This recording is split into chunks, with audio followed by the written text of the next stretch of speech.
Okay, let's talk a little bit about side toss or soft toss, and then we'll talk a little bit about front toss or front soft toss. Side toss, front toss, they're both forms of soft toss. This is a great exercise to do with any player at all levels, at all ages. Maybe you don't have the field to do this on. Maybe you have some wiffle balls or even some tennis balls. Maybe you can be doing this in the outfield, out in one of the corners, where kids are able to just get off some good swings, high volume. A big part of this process is to encourage the kids to get into a good stance, get a good setup, and they operate off of you, and it's still a matter of working on timing. It's not only a matter of working on getting a good swing off, but they're understanding the process of timing. You can't be too far away. So as you can see, I'm quite close to home plate, and there's a righty hitter in here. Maybe this is a little close. Not necessarily for you, maybe for the player that you're working with, this feels a little bit close. A lot of kids are going to be a lot more comfortable if you're really far away. But if you get too far away, then you're going to start shooting balls at them. Maybe they're going to hit them in the lead leg. So you got to be pretty close. Big part of this is that you don't want to be tossing the ball from behind them. You want to be able to let them have a bit of a perspective of seeing the ball coming from out front. Obviously, we don't want to be going out there because then they might whack us with the ball. Depending on how tall or short the kid is, we don't want to be lobbing balls up in the air that they have to track the ball up and then see it come down.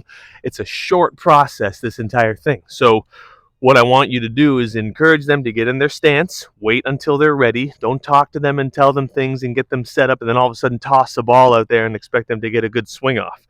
Big part of the idea is working with them, talking with them, making sure they're in the right position. And then when they key in on you and it looks like they're ready to go, what you have to do is you have to present the baseball to them so they understand this is when coach is going to toss a ball to me now. And you have to operate on the exact same pace every single time. It can't be here and this on one toss, and then the next one it's this, and it's this, and you throw this one higher and this one lower. You have to try to do the exact same thing every time. We want the baseball on the toss to be in the strike zone the entire time. So from the point where you release it at about knee height, maybe a little higher, we don't want the baseball traveling up in the air, getting above the strike zone and then coming down.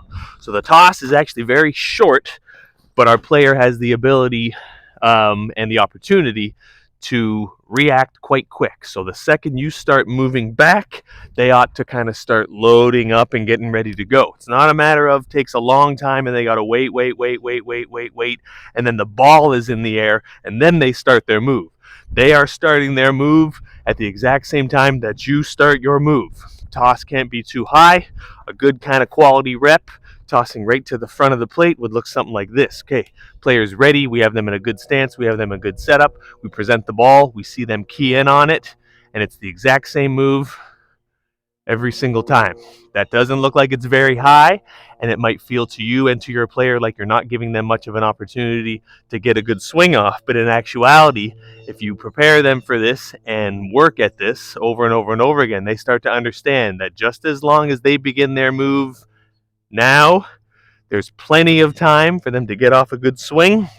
You can even adjust a little bit and maybe have one toss go a little bit higher in the strike zone and maybe have another toss go a little bit lower in the strike zone, maybe a little bit in, maybe a little bit out. Maybe the inside pitch is a little bit more in the front. Maybe the outside pitch is a little bit deeper. But mind yourself, don't toss too deep because then the kid might take your face off. Okay, let's talk about front tees as well.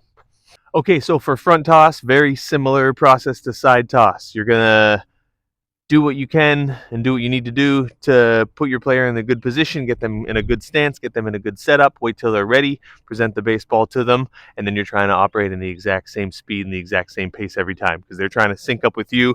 They're trying to not only work on their swing, but establish some timing with what you do.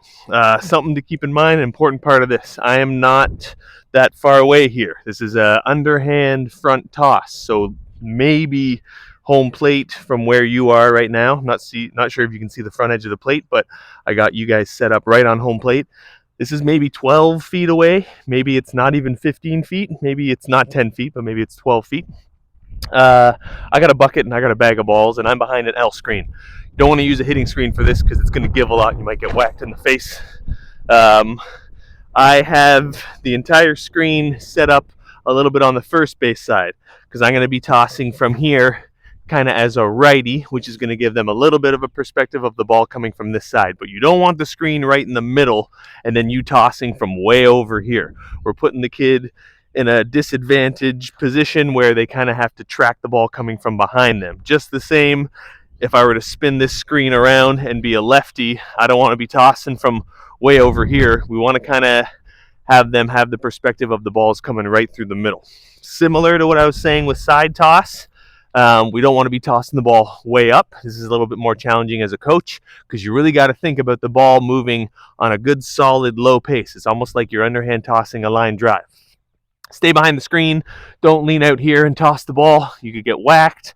What you're trying to do is get the kid in a good spot.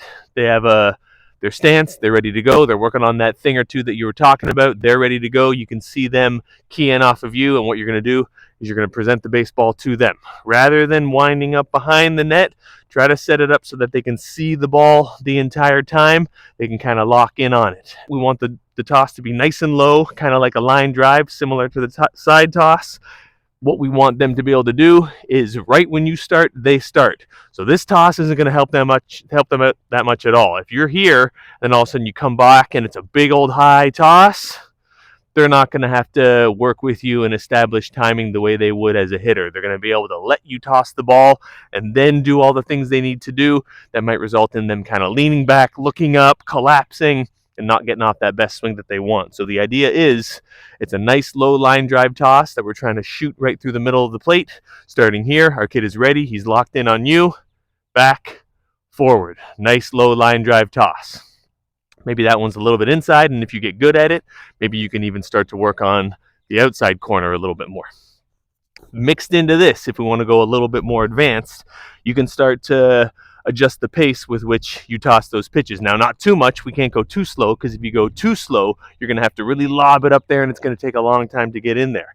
But if you want to work a little bit quicker on a few, and then a little bit slower on a few, for kids that kind of have to work against fastballs, changeups, maybe curveballs sometimes, and they have to work on that adjustability and the variability, not only of pitch location, but of pitch speed and pitch depth. Maybe we can work where one pitch kind of comes out a little bit quicker, and maybe the next pitch kind of comes out a little bit slower.